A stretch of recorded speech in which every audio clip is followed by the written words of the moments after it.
Доброго дня, дорогие друзья! Канал «Аспекты Башкортостан» продолжает свою работу. У нас на очереди очередной выпуск программы «Аспекты мнений», второй уже за сегодняшний день.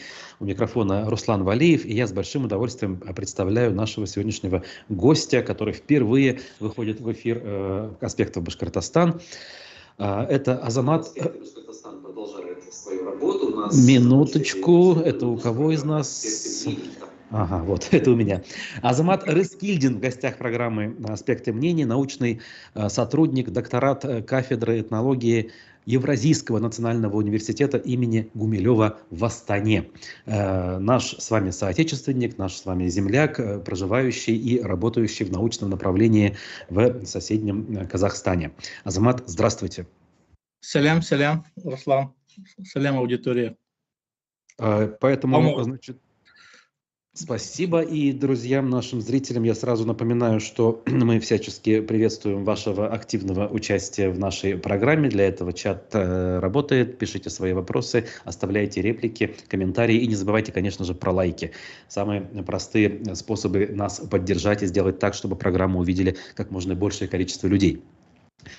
Азамат Рыскильдин – человек, который не первый год так или иначе участвует в общественной жизни родного Башкортостана. Насколько я знаю, в вашей биографии есть эпизоды активного, скажем, участия в общественной жизни, в том числе участие во всемирных курултаях башкирского народа, которые, особенно в прошлые, скажем, десятилетия, имели более весомое значение в нашей жизни. Поэтому давайте несколько слов для знакомства. Вот что вы можете отметить, скажем, да, за последние пару десятков лет из того, где вы активно принимали участие вот в нашей общественной жизни? Салям, Руслан, видите ли, давайте, наверное, я немножко коротко о себе. Ну вот как раз об этом и речь, да, именно. Да. Я родился в Баймаке, вот, Асейнун аулы Юкаляр Ишмырза. Вот, я сын Хурмата, сына Туальбая, сына Сафуана, сына Абубакира, сына Рыскильды, сына Кильдебая из Тунгаур, Елен Тангор Башкортар. Вот. Так получилось, что лучшие годы моего детства прошли, конечно, в Ишмурзина, вот, которое приобрело известность. Вот. Родился в Баймаке, но школу закончил и дальше учился я уже в Казахстане. Вот, на историческом факультете там преподавал, на юридическом факультете преподавал. Вот. И изучал разные науки, историю, понятно, значит, у нас там школа Юдина, Тимур Кашевич Бесимбиев, вот, школа юриспруденции, значит, Гарри Сапаргалиевич, теория истории права, Сапаргалиев. По социологии, ну, это школа Аитова, Наримана Абдрахмановича, кстати, тоже из наших краев.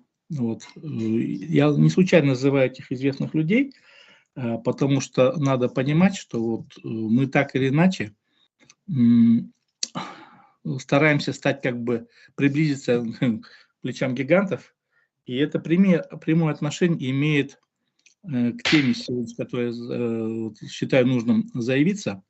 Вот. В последующем я обучался в аспирантуре Башкирского государственного университета, вот, и очень люблю профессуру Башкирского университета Государственной академии наук Республики Башкортостан и других научных заведений. Я не всех могу назвать. Ну, основной же принцип – это не навреди. Вдруг что-то не понравится из того, что я буду говорить. Все-таки я за рубежом.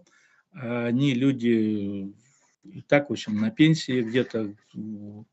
Я им просто передаю большой салям. Вот интересно, если остались среди них те, кто продолжают активную деятельность, сразу возникают вопросы, забегая вперед, а почему их не видно в последнее время в связи с событиями? Ну ладно, если посчитаете нужным, прокомментируйте. Я отвечу. Дело в том, что есть такое понятие, как бы внутренняя иммиграция.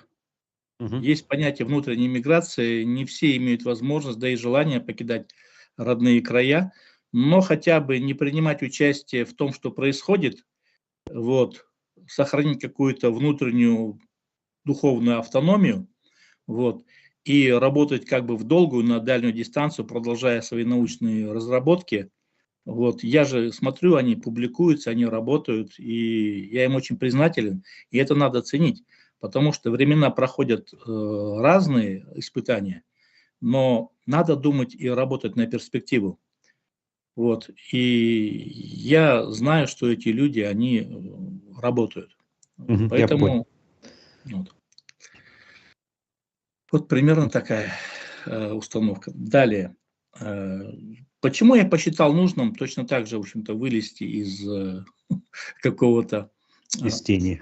из тени, да, где, Мгм. собственно говоря, комфортно, конечно.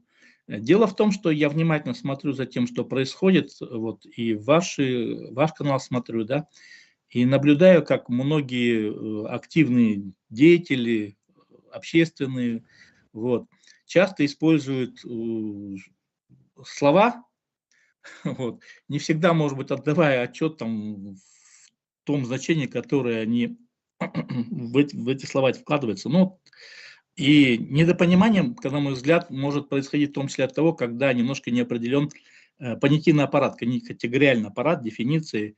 Вот. И если Абсолютно каким-то согласен. образом Мгм. моя небольшая консультация поможет снять какое-то недопонимание, то буду считать свою миссию исполненной. Это раз. Во-вторых, дело в том, что я помимо того, что являюсь как бы докторантом, там, научным сотрудником разных НИИ в Казахстане, в разных проектах участвую, дело в том, что я еще и по старой памяти состою в палате юридических консультантов, когда-то долго работал адвокатом, вот, и не вижу ничего крамольного в том, что ко мне обращается, например, вот в вашем лице гражданин Российской Федерации, независимо от того, где вы находитесь, вот, и научная консультация по вопросам истории конституционного развития Республики Башкортостан, а именно вот тезис, который заявляется: народ Республики Башкортостан как историческая и конституционная реальность. Вот. Мгм. Потому что многие же говорят там вот народ, халык и так далее, да. Но дело в том, что понятие народ, он очень по-разному понимается в разных мировоззренческих проекциях. Я Не даже только добавлю, у нас еще есть термин политическая нация, в частности, башкирская политическая нация. А что же совершенно включается в это верно. понятие? Идут разговоры о том, какова ситуация сейчас, а какова она может стать через несколько лет, и какой народ, я не знаю, считает коренным, государствообразующим и так далее, и так далее. То есть целый ряд вопросов, в которых люди плавают. Собственно, и я, в общем-то, не скажу, что прямо силен в этих вопросах, безусловно. Ну, дело в том, что понятие нация, народ – это две большие разницы, и не сводятся там, ни к понятию, тем более не сводится к понятию популяция, когда мы говорим, в общем-то, о каком-то биологическом факторе, там, Ну когда да, сводится популяция все там скорее это из сугубо биологии. Мгм, мгм. по происхождению, да. Дело в том, что нация, строго говоря, это политический институт. То есть, условно говоря, это народ, организованный в нацию. Мгм. Дело в том, что так называемый, но это только в том случае, когда мы имеем действительно структурированное, то, что является продуктом как бы самоорганизации, какой-то структурированного сообщества. Э, Не просто imaginated community, вот как говорят там в школе Андерсона, да, вот школа теории Андерсон, Хобсбаум, Гелнер, да, воображаемые сообщества, вот, или просто как политический институт. Когда мы говорим народ, мы должны понимать, что народ это не охлос, вот, не Мгм. просто, вот, просто есть существует какая-то мифологизация, видимо, там, с советских времен еще осталось, вот, народ, это что такое глобальное, там, именем народа клянутся, за него там в бой идут, умирают. Ну, то есть сакральное, конечно, такое придается ему значение, вот, в то время как это вполне модерируемое, управляемое, скажем так, ну, манипулируемое сообщество может быть, если у него нет внутреннего, скажем так, культурного стержня. Если он его не осознает, то есть народ, строго говоря, это продукт культурно-исторической памяти и воспитания. То Так. есть народ, то зачем, как бы, народ следует за учеными. То есть ученые, есть народ. Нет ученых, нет народа. Есть охлос. Понятно, Мгм, да? мгм, мгм. Вот. И Толпа. Так. Мгм. тут мы как бы имеем, я вот больше всего наблюдаю такие две крайности. Э, С одной стороны, действительно, люди воспринимают, что народ это сугубо там по происхождению, что, конечно, это совершенно неправильно. Другие воспринимают его сугубо как нацию, то есть исходя из того, что это политическая корпорация. Другая крайность. То есть мы как бы, вот эти крайности нужно разобрать. Ну да, Вот а это, кто-то собственно называет говоря. народом небольшую демонстрацию, да, которая вышла и потребовала какие-то лозунги, озвучила. И дело даже не в количестве, скажем так. Да. Мгм, мгм. Дело в том, что народ – это то, что нарастает на определенный культурный концепт. Вот то или иное сообщество, да, вот если говорить там, у нас вот в Башкортостане, например, да, башкиры, татары, русские, да, у нас как бы этнические, скажем так, такие вот у нас Наиболее сообщества. многочисленные группы, так? Да, вот. Поэтому есть намерение, вот, разумеется, не только вот в этой сегодняшней передаче, скажем, эфире, да, я надеюсь, мы все-таки продолжим. Мне бы хотелось развернуть, скажем так, проекции, исторические проекции идентичности, как в отношении башкир, так в отношении татар, так и в отношении русских, да. Причем, обратите внимание, не истории там русского государства, да, как там мифология Карамзина, а именно как бы народа, понимаете, это две большие разницы. Вот. И точно так же, скажем, немножко показать там, что такое нация. Как химеры, допустим, либерализма, химеры коммунизма, химеры нацизма, да, вот,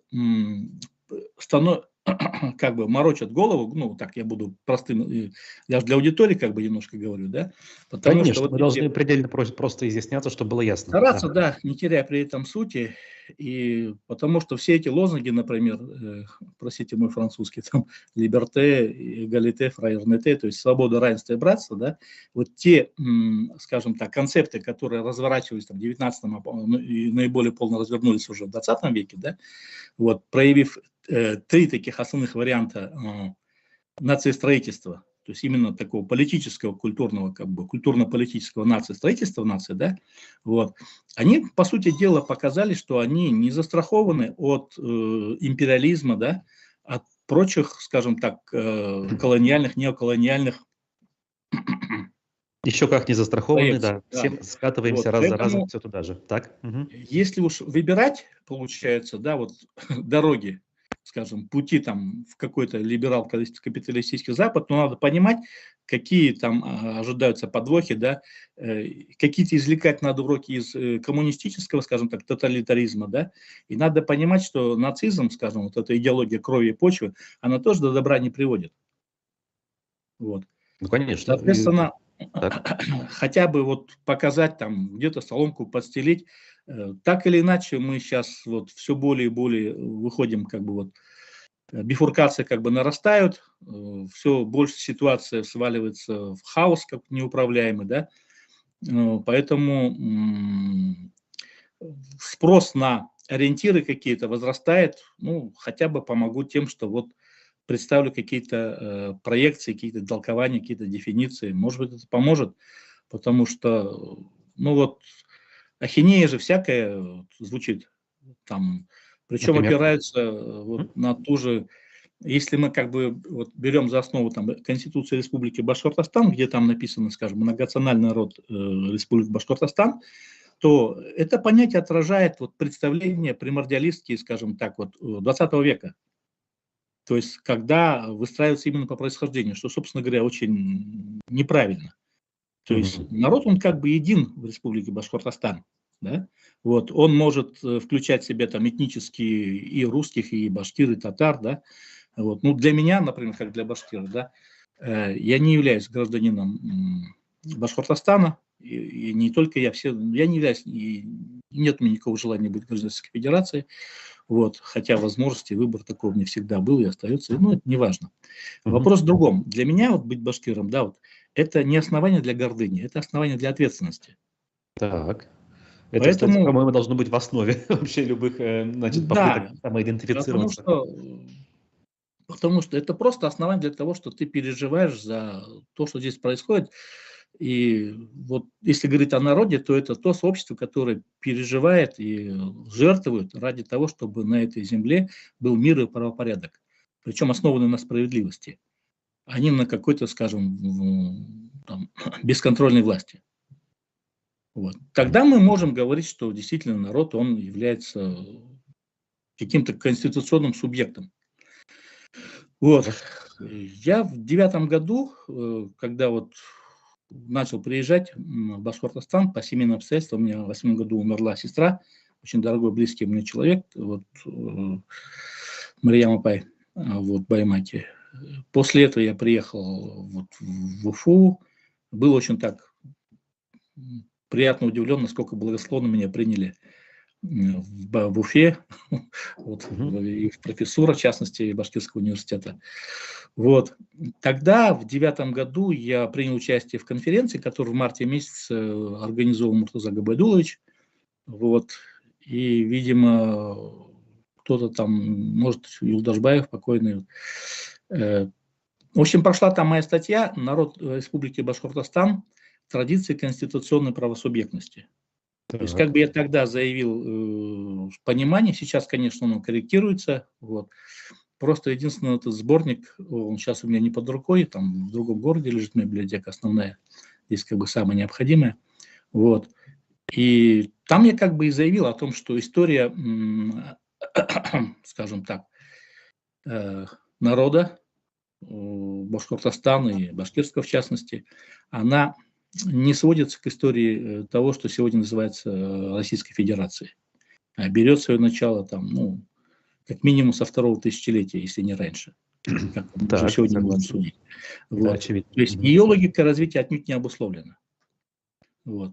Поэтому, если уж как бы представлять себе воображаемое сообщество, а именно народ Республики Башкортостан, вот, то есть же такой подход такой в науке, вот, во французской школе «Анналы», масштаб определяет явление. То есть вот для каких-то явлений мы смотрим там микроскоп, это микроистория, там, когда дело касается конъюнктуры, да.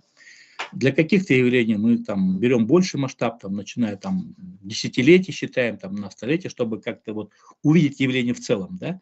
Это говорят о структурах повседневности. Но есть такое понятие неподвижная история. Вот, ну, то есть это географический ландшафт, среда, в которой вот мы как бы проживаем и которые имеют свою определенную организацию, с которой нам приходится тщательно, повлиять на которую мы там редко имеем возможность. Ну вот, например, вот есть же такое понятие Хиртланд, да, вот у Маккендера и других. То есть то пространство, которое там от Хингана до Карпат, вот, мы как-то находимся в его географическом центре, вот, что создает для нас определенные, скажем так, зависимости. Вот, то есть и мы должны свои решения как бы соотносить с теми вызовами, которые приходят нам, ну, достаточно широкого масштаба. И, то есть они пересекаются в конечном счете вот у нас там, на Урале, условно говоря, там, на Урал-Алтае где-то. Вот. И те решения, которые, если вырабатываются, они потом проходят, скажем так, проверку и масштабируют в целом по степной Евразии. Это то, что мы наблюдаем по истории вот, тысячелетий или столетий. Хотелось бы, вот, утверждая такие важные вещи, Азамат, какие-то примеры, чтобы все-таки пояснять, чтобы простым языком для... Ну, хорошо. Вот смотрите, когда мы говорим, скажем так, вот неподвижной истории, да, мы просто упираемся вот в популяции, это то, что зависит от логистики. Вот. Те политические субъекты, которые контролируют логистические узлы, такие как Крым, например, там, Волгодонскую переволоку, там сейчас Волгоканал, да, Дербент, например, да, там, и выход из Жаика, да, вот. То есть этот вот четырехугольник, скажем так, да, тот, кто его логистически контролирует, тот, собственно, контролирует достаточно большое пространство. Вот на сегодняшний день это, скажем так, Российская Федерация, которая заявляет себя правопреемником Советского Союза. Советский Союз, раньше Российская империя. До этого, скажем, мы говорили там об Улусе-Джуче, там вот, части Монгольской империи, да, вот, Тюркский каганат и так далее. То есть гунны те же самые. То есть тот, кто контролирует эти узловые точки связанности, да, он имеет возможность оказывать на вот это вот степное море на очень большое пространство. То есть мы как-то зависим от логистики. Хорошо, это понятно. Для аналогии, скажем так, если для моря там сравнить, тот, кто контролирует, например, там Суэц, Гибралтар, там Малукский пролив, там Панамский пролив, там, вот, то есть, соответственно, или там на будущее, я думаю, еще и Берингов пролив, да, то это имеет контролировать очень многое, влиять, скажем так, в мировой экономической географии. Вот. То есть это среда, в которой мы живем. Но дело в том, что вот сами идеи, вот культурно-исторический, цивилизационный выбор, скажем, да, вот, который проистекает из отношения к смерти, он тоже имеет определенные конечные пределы. Эти вот набор этих так называемых мировоззрений, он тоже ограничен. Их там всего 4 основных. Поэтому, выбирая, скажем, те или иные культурные, цивилизационные стратегии, да, вот, мы тоже имеем какие-то определенные, условно говоря, неподвижности, вот, условные повседневности, какие-то конъюнктуры. Вот. И если уж мы мыслим себя как народ Башкортостана в будущем, скажем так, где-то в настоящем, может, у нас пройдет, да, вот, то мы должны думать не только, скажем так, о тех, кто является башкиром по происхождению, да, мы должны думать и проявлять какую-то заботу и опеку о тех, вот, ну, о тех же самых, скажем так, русских Башкортостана, татары Башкортостана, потому что мы единая, скажем так, конституционная пока еще общность, но которая будет иметь разные входящие потоки, которые, я надеюсь, ну, придут к какому-то соглашению, которое будет достойно того, чтобы масштабироваться по всей степной Евразии. Угу. Понятно, да? Вот. Да. То есть надо нести ответственность, скажем так, ну, в череде поколений. И вот давайте так, поэтому вот те формулировки, которые вот у нас в Конституции есть, ну, я имею в виду Конституцию Республики Башкортостан, я как бы вот в будущем, я буду гражданином Башкортостана, вот. Понятие многонациональное, наверное, будем корректировать. Вот. А Как в связи с чем, на ваш взгляд, если коротко, вот именно эти формулировки были использованы при написании существующих конституций? Это инерция тех научных представлений, которые были в 20 веке. Угу. Дело в том, что вот народ, когда выбирает свой путь, да, у него же как бы есть силла традиции и харид до модернизации. То есть, условно говоря, и надо найти как-то вот дорогу, да, ну, несколько утрируя, пусть простят как бы меня за лексику, да, хочется как-то и... И то, и другое, я понял, да. И рыбку съесть, и бутылку сдать, да, вот, извиняюсь за выражение. Но в данной ситуации, то есть нужно остаться как-то, сохранить идентичность, скажем так, но и модернизировать ее необходимо. Поэтому нам дорог и важен вклад не только тех, кто, скажем так, упорно ставил традицию, да, но важно и тех, кто вот в ответ на вызовы времени, да, стремился там, к какому-то технологическому, скажем так, прогрессу, там, научному прогрессу, да, вот, с тем, чтобы старые, проверенные консервативные ценности оставались актуальными и успешными стратегиями на будущее. Какого Понятно, рода да? ценности, например, опять же? Ну, опять-таки, ну вот то, что мы говорим, касающееся свободы совести. Угу. Вот сейчас некоторые, скажем так, люди, которые активно заявляют свое присутствие в информационном пространстве, говорят там многонациональный народ и так далее, там вот мы башкиры, там русские, татары, один удмурт и все такое. Вот. Звучит же такие вещи, да? Да, это действительно ценность. То есть надо думать о том, чтобы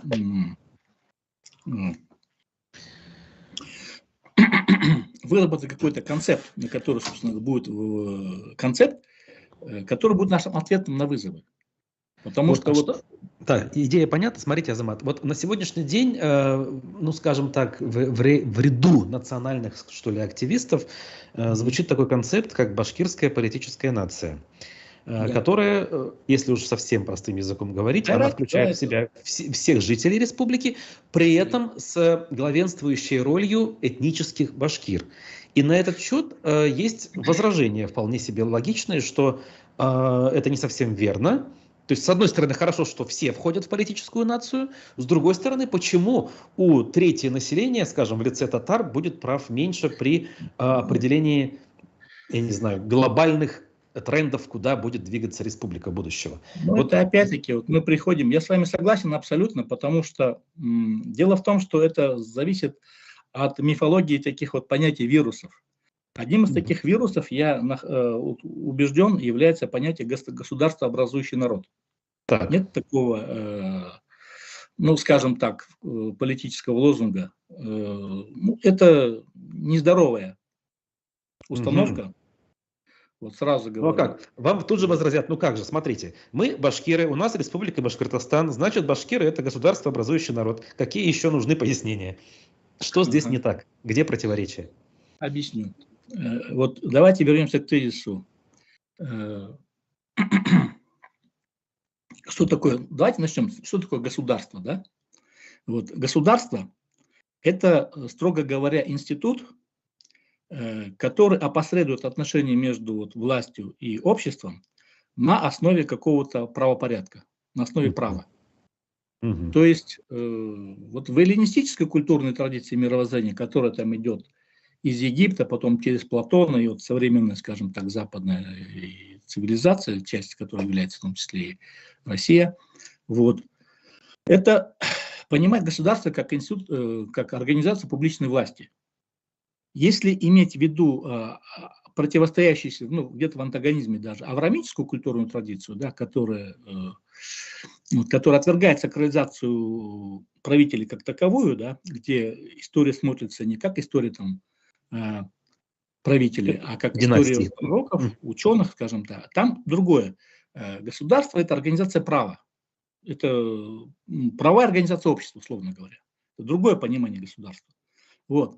В любом случае, так или иначе, в том случае, когда у нас отношения власти и общества опосредованы какими-то правами, какими-то идеями справедливости, когда есть легитимация, вот, когда есть следование каким-то принципам, вот, тогда жизнь становится предсказуемой, и понимание, можно как-то вкладываться, ну, как-то в серьезные проекты.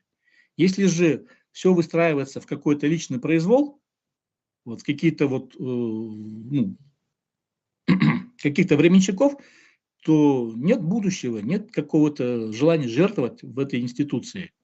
И это недолго живет. Это касается Так. не только там вот башкиры, о котором начали говорить, скажем, это касается до истории, сколько куча примеров. Вот, недоброй памяти Адольф Алаизович, явное тому, скажем так, подтверждение, да? Вот недавно смотрел ваше там вот, как вы там сходили на автостоянку, Мгм. Мгм. тоже напоминание, кстати. Вот, то Конечно. есть Конечно. почва и кровь – это, извиняюсь за выражение, это, ну, вот вопрос тут, то есть в основе, так или иначе, нации, когда мы говорим, он лежит как бы договор о понимании справедливости, да? Вот. Другое дело, что само по себе понимание справедливости может быть разным, и договоры тоже могут быть разными. Вот. Собственно, и поэтому и хотел я вот немножко говорить о том, как видится это в либеральной, скажем так, проекции, там, как это в коммунистической, там, потому что народ, допустим, кто такой народ в понятии у либералов, там, либерал-капиталистической, там, ростовчической модели, это корпорация бизнесменов, налогоплательщиков, да, условно говоря, которая объединяет там, бизнес-интересы, условно говоря, вот, которые таким образом организуют политические рынки, институциализация политических рынков. Вот. Здесь как бы государство покупается, продается, закладывается и так далее. Ну вот ведущие, скажем так, вот, ну тут есть особенность в том, что в либеральной проекции государство, ну как бы это социальный институт на аутсорсинге у банковской вертикали. Вот то же самое ФРС США, вот известная там организация, которая вот, Налоги, понятно, да. Точнее, использует как бы понятно. монетарную власть, имитационный центр, да, ведь правительство США тоже кредитует свою эту организацию, там и тоже закупает на ФРС США, скажем так. ФРС США это как бы ну, базар, где торгуют деньгами, да, долларами, где игроки, скажем так, международные игроки первого уровня, скажем, покупают поставки, ну, условно говоря, там 1% годовых, плюс-минус. Да. Вот. Ну, там правительства разные, Chase Manhattan Bank, Citibank, HSBC и так далее, да, скажем так, Bank of New York, например, и так далее. И вот международные игроки второго уровня, которые имеют корреспондентские счета вот в этих банках, например, Российская Федерация, там, Казахстан, Буркина-Фасо, там, Республика Зимбабве, там, КНР и так далее, да, вот. Они имеют там корреспондентские счета, и они как бы международные банки второго уровня. Но в своих экономических, политических огородах, скажем так, да, они уже банки, вот тот же самый Центробанк России, это банк первого уровня, да, вот, в тех пределах рынка, который он контролирует. Вот, или там тот же самый Казахстане, там Нацбанк, или, допустим, Госбанк, там какого-нибудь Зимбабве, неважно, да. А внутри этого огорода там уже есть банки второго уровня, которые, то есть и там же ставка как, допустим, ну, я за точность не ручаюсь, например, Bank of New York купил там за 1% годовых, потом, получается, продал Центробанку России там за 3-4% годовых, Центробанк России продал на какому-нибудь, например, там Сбербанку там за 5-6% годовых, вот. Потом, получается, за какой-нибудь Сбербанк там продал там крупным за 7-8% годовых, там, потом ломбардом, скажем, где-то за 10-12%, до людей дошло там 15-17% годовых, да. Соответственно, от того, как там будет работать как бы ставка, это сказывается на любом там заемщике, там, микрозайме, да, повышение или понижение. Ну, то есть это вот управление. И вот в такой организации, где, скажем так, вот, монетарной власти, да, государство просто выступает как такой внешний социальный институт, который обслуживает эту вертикаль. Вот. Ну да, арбитр. В которой есть три как бы главные профессии. Это вот юристы, вот, ну в любом ломбарде есть, скажем, начальник, скажем, у которого диплом юриста, да, там, в службе, там, в этих банках тоже есть там юротделы, да, там, у государства, скажем, там куча юристов, дипломированных, там, дипломатов, судей и так далее, да, вот. На международном уровне это ООН, да, вот там тоже дипломатия, да. Вторая профессия – это экономисты, вот. Это, ну, там, начиная от операционистов, там же сам МФОшки какой-нибудь, да, там, операционистов в банке, допустим, потом статистиков и там эконом-развития разных там на уровне государства, вплоть до там Международного банка, там, Всемирного валютного фонда и так далее. Ну, то есть куча. И третья профессия – это силовики. То есть вот это, начиная от вышибала коллектора, да, потом, получается, служба безопасности банков, да, а потом, получается, там силовые органы там в государстве, там МВД, обороны, там чрезвычайные ситуации, там внешние и так далее, да, спецслужбы. И на международном уровне там различные структуры, там НАТО, ШОС, там и так далее, да, там многие. То есть вот это как бы модели, которые раньше называли там Бреттон-Вудская система, да, то есть когда бизнесмены организовывают как бы вот порядок под монетарную власть. Вот в свое время, когда... Схема понятна, да. Мы к чему клоним? Вот есть как бы Потому такой что, миропорядок. если уж как бы двигаться в сторону либеральной модели, да, то надо быть готовым к тому, что будет править сами не райком, как раньше, вот, да, районный комитет партии, да, а будет править сами кредитный комитет банка. Ага. То есть Вашингтонский обком, так называемый, да, там, Нью-Йоркский, где-то у них локация. То есть это ни в коей мере, либерализм совсем как таковой, он как бы от бациллы империализма, скажем так, да, от колониальных отношений, неоколониальных, ни в коей мере не освобождает. Что такое банановые республики там. И у либерализма есть такая вот особенность. Дело в том, что демократия, она как бы, хотя и рекламируется, да, но она используется для внутреннего употребления. На периферии всего этого либерального мира, да, бизнесменам гораздо удобнее иметь авторитарный режим, поскольку они более коррупционные, скажем так, да.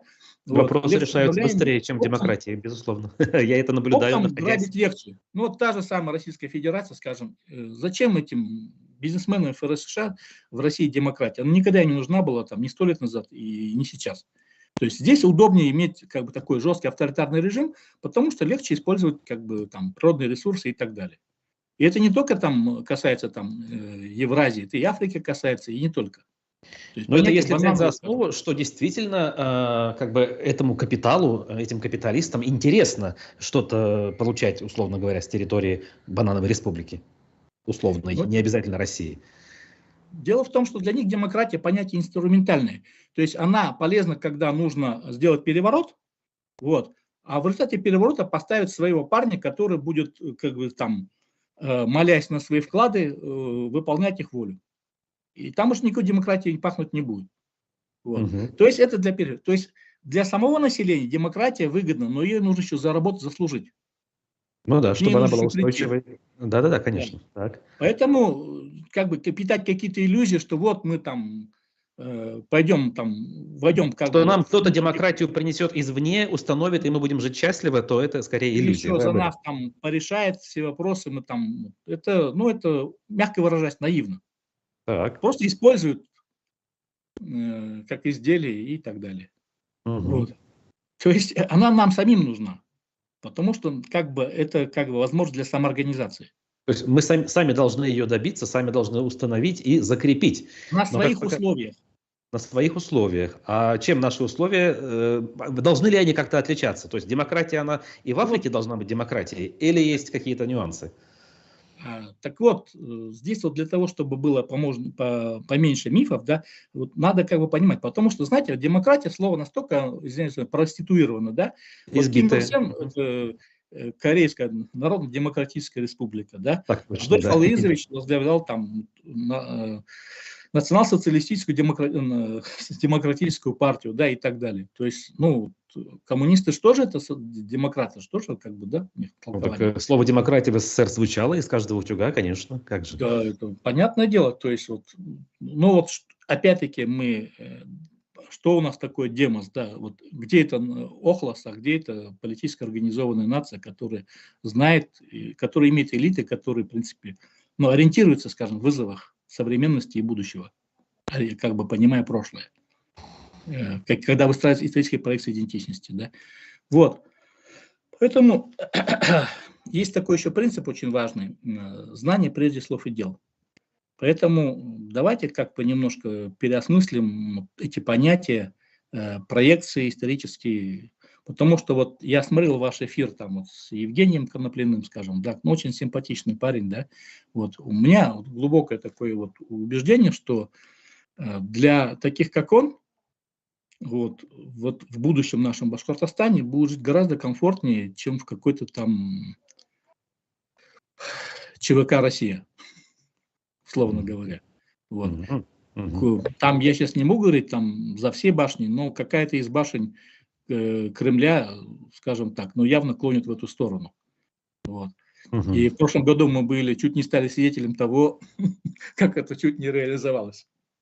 Ага, я так понимаю, события июня вы имеете в виду с походом известных людей? Совершенно верно, потому что, ну, какую идеологию они возьмут на вооружение? Как раз ту самую крови и почве, вот, ту же самую криминальную и так далее, там, по понятиям. Но вы хотите жить в таком правопорядке, по таким понятиям, по таким законам?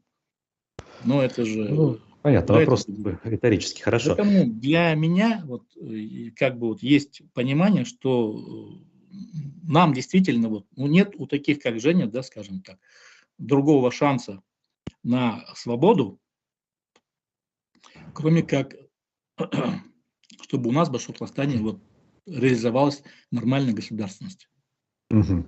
Я понял. Знаете, обращу внимание на чат нашей трансляции. Тут есть кое-какие уточнения. Они вот по ходу нашего разговора шли, поэтому немножко назад отмотаем. Евгений пишет: нет лучшего этнолога по нашему региону, чем был профессор Кузеев. В последних работах он говорил о наличии североевразийской цивилизации, пояс великих степей и ряд прилегающих с севера регионов. Согласны ли вы с этой концепцией? Давайте так. Раим Гумерович Кузеев, конечно, знаменитый большой ученый, но в его тени как бы вот был такой еще Бекбулатов Наиль. Так.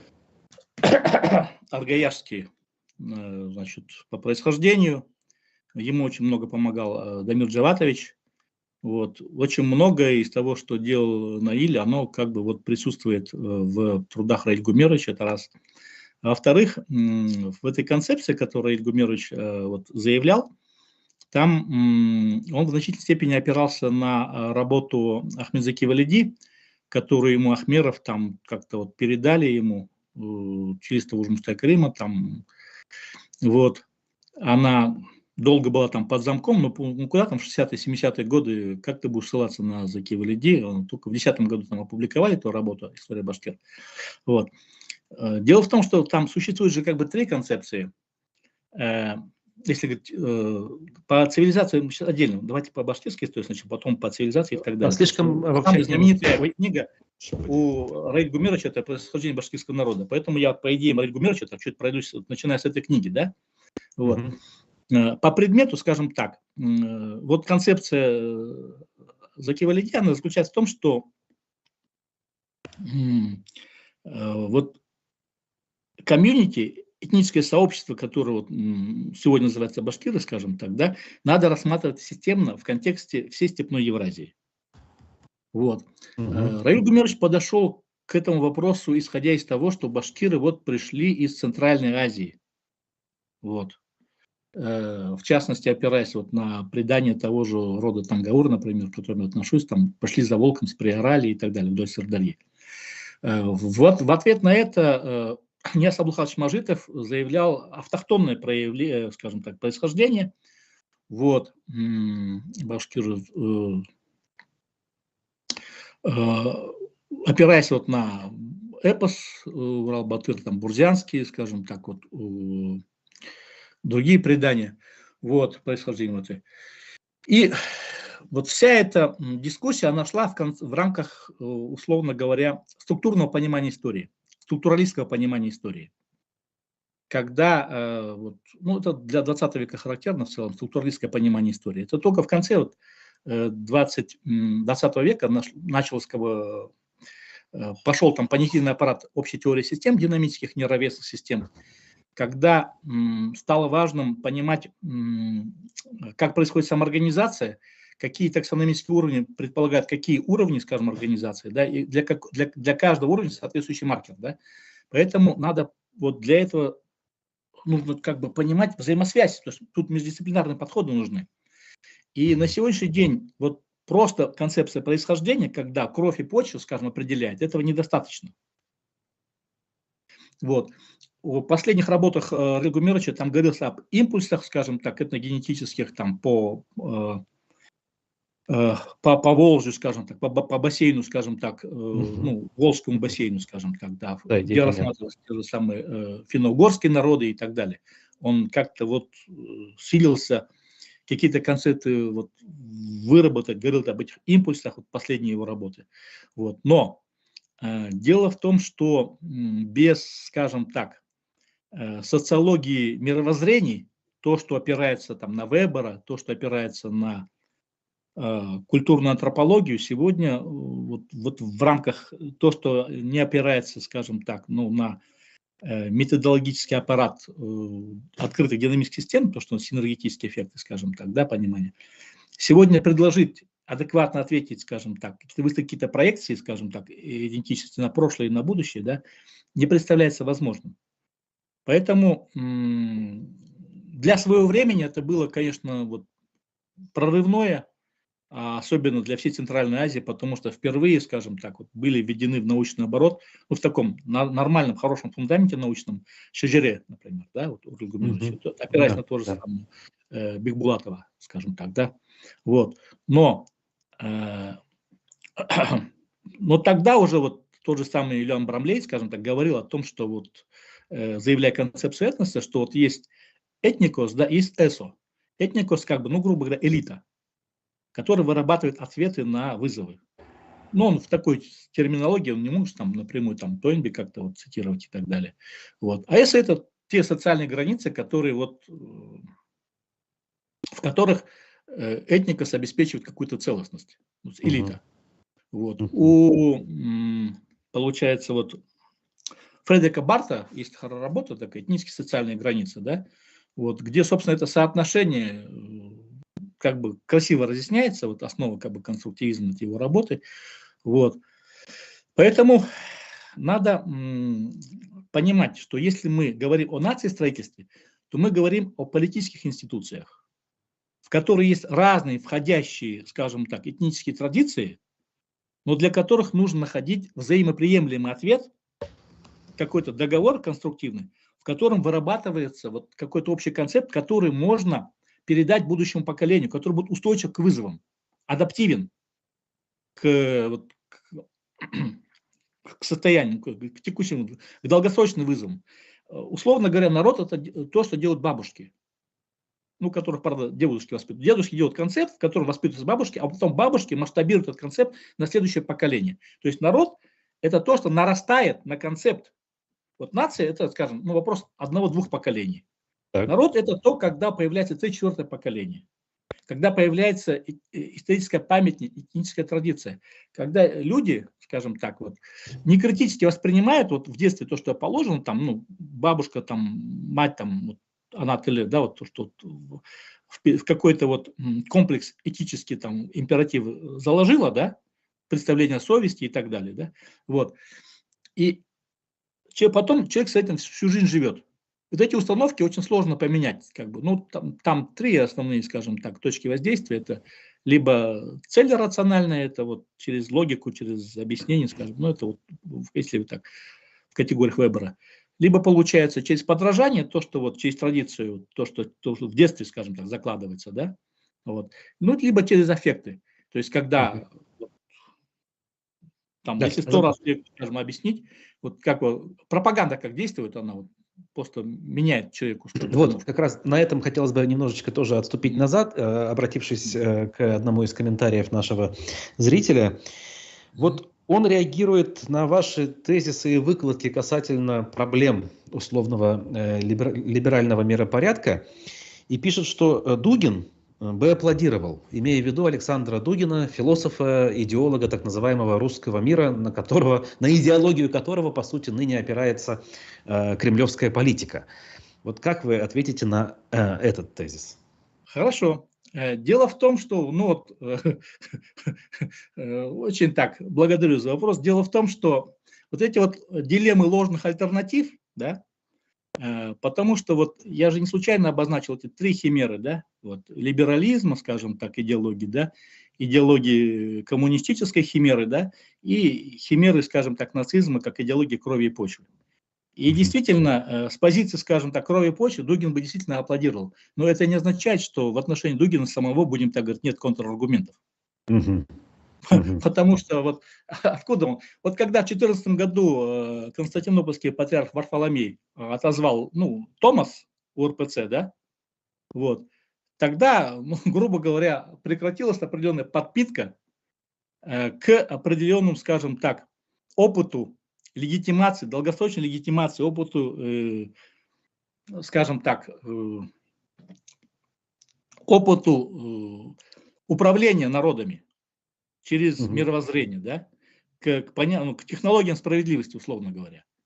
И вот тогда, получается, поскольку, ну, христиане жили разные, если даже говорить если о православных, скажем так, да, тогда РПЦ, грубо говоря, пошла в свободное плавание, да, и пошел спрос, а где же вот у нас эти долгосрочные геокультурные технологии, да, вот. И тут на повестку Дугин, который раньше был там, ну, известен какому-то узкому кругу, там его рассуждения там талассократии, телурократии, ну это пересказ идей Маккиндера, там Хаускофера и других, ну то есть на почве Данилевского того же самого, да, вот. Здесь в нем увидели какого-то нового гуру, который сочинял, получается, вот проекции и фактически скатывался на ту же самую идеологию крови и почвы, с которой там, извиняюсь, Женя, там ведомый Ватиканом деятели строили Третий рейх. Вот. То есть, ну да, они, собственно говоря, против этого либерального ростовщичества, собственно говоря, и выстраивали свою идеологию, правильно? Вот. Когда они конфисковали там банки и там начали вкладывать в национальную экономику, там строить эти автобаны, скажем так, да, вот. То есть, но к чему это привело? Пошла просто сакрализация именно вот охлоса происхождения. Ты получаешь, да, какую-то вот солидарность, получаешь какое-то братство, да, но ты портишь отношения со всеми соседями. Пошла сакрализация необоснованная охлоса происхождения. То есть вот, когда мы говорим там свобода, равенство, братство, да, либеральная идеология – это спекуляция на идее свободы, свободы предпринимательства, в том числе свободы торговли деньгами. А остальное, оно очень красиво. Когда мы говорим как бы химера коммунизма, это спекуляция на идее равенства. Да, мы все равны, но мы равны на уровне ниже плинтуса. А все остальное это тотального государства, которое является нашим гегемоном, на который молится. Ну, такой неовизантийский принцип. И третий вариант, когда мы молимся, скажем так, на братство, да, спекуляция на идее братства, да, когда, получается, идут, ну вот, по крови, почве, там, происхождению, да, и что мы получаем? Мы в итоге получаем нацизм. Если последовательно, логически провернуть, скажем так, идею до конца. Поэтому, когда вот имея эти вот три, скажем так, забракованные идеи нациостроительства, ну просто не будем наступать на грабли, хорошо? Но вот ближе к завершению хотелось бы прийти к какому-то, насколько это возможно, логическому выводу. А какой концепт приемлем так, чтобы все-таки, опять же, сильно просто выражаясь, да, Мгм. Я все-таки понимаю. были и свобода, и равенство, и братство. Пусть без этого лозунга, но цели-то заложены в эти лозунги хорошие. Хорошо. В чистом виде не получится, я понимаю. Но вот как бы стремиться же к хорошему надо, или к чему-то другому хорошему надо, опять же. Ну вот, собственно говоря, абсолютно правильный вопрос, потому что одно дело, когда ты против чего-то, да, ты скажи, за что ты за. Вот. Вот, да. Мгм. И, как говорится, да, к чему ты ведешь, да. Мы там за все хорошее, да, а что такое хорошее?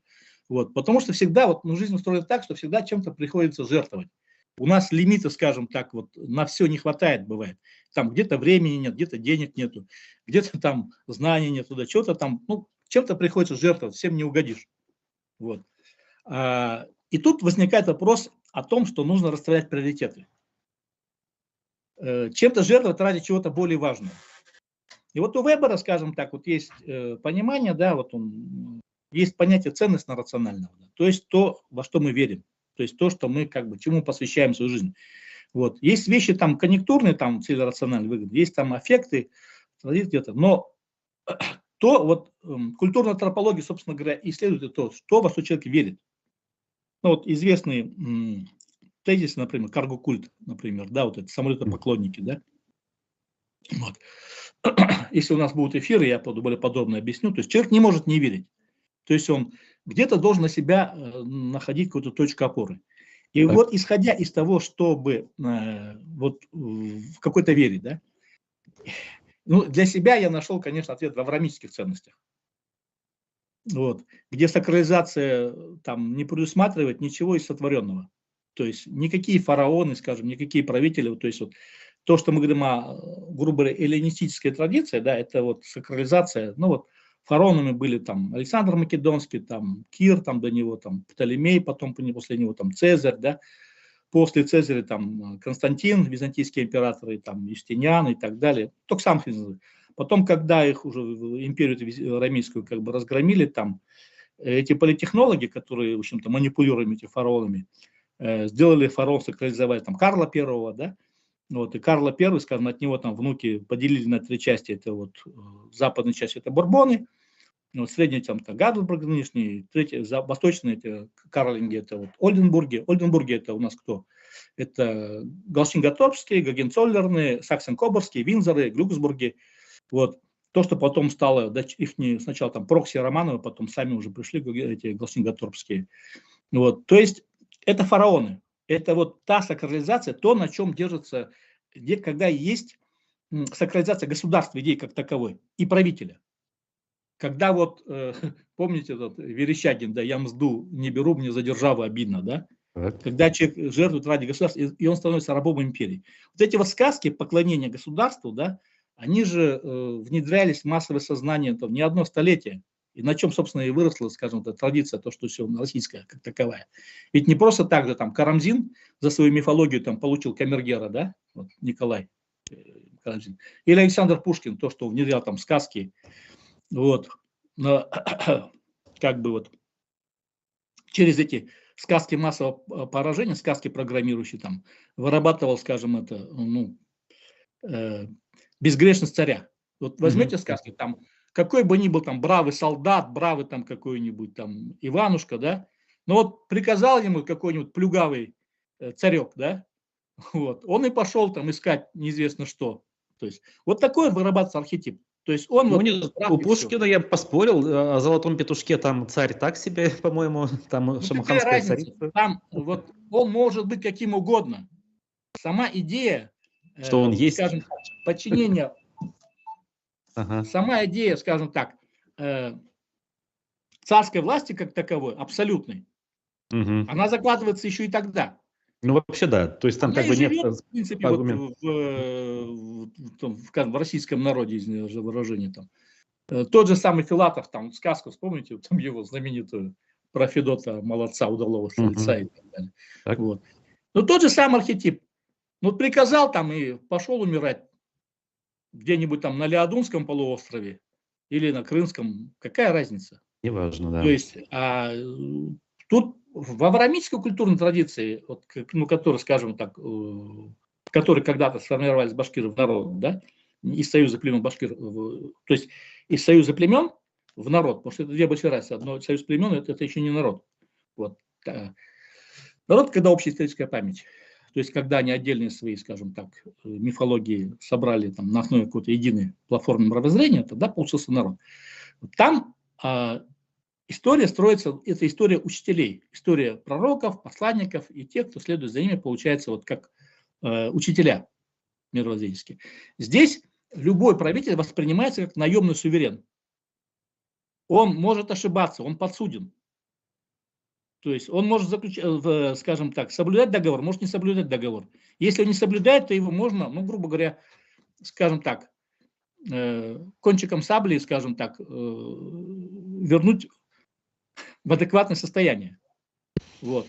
И вот этот императив, этот архетип, он, скажем так, воспроизводит те представления о справедливости, о правопорядке, о мировоззрении, да, которые живут в архетипах культурной традиции. В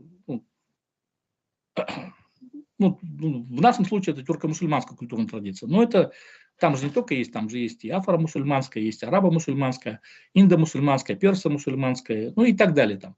Вот. Сейчас уже и в Европе там европейские, там уже мусульмане там нарабатывают свою культурную традицию. Это уже другой разговор. Просто я к тому говорю, это авраамическая традиция, не обязательно там. Просто в той же самой истории, скажем, русского народа, скажем так, тоже же был период, когда у них авраамическая культурная традиция, она как бы доминировала. Я сейчас говорю о староверах, не о старообрядцах, это две большие разницы. Спасибо Пужикову Александру, вот, потому что он объяснил разницу между староверами и старообрядцами.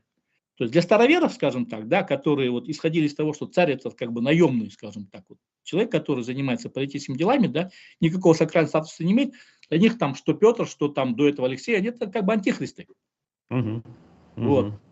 Старообрядцы, они там просто дискутировали по вопросам вероустава, да, но саму идею сакральности власти они как бы не отрицали. А для староверов, скажем, там для беспоповцев, для некрасовцев и так далее, для тех, кто к нам уходил, там, в Башкортостан, скажем так, да, это как бы наемный суверен. Сегодня один, завтра другой. И когда, скажем так, заявил себя там Пугачев императором, в принципе, там, он, ну, нормально, как бы, этот нам годится. Собственно говоря, ну, не справился, ну ладно, до свидания. Вот, давайте на этом как раз-таки будем закругляться на, скажем так, такой интригующей ноте. Вот. И, значит, что я могу сказать? В общем, очень интересно и непросто, судя по тому, что люди пишут в чате нашей трансляции, это именно так. Ну, в общем-то, никто не обещал, что будет легко.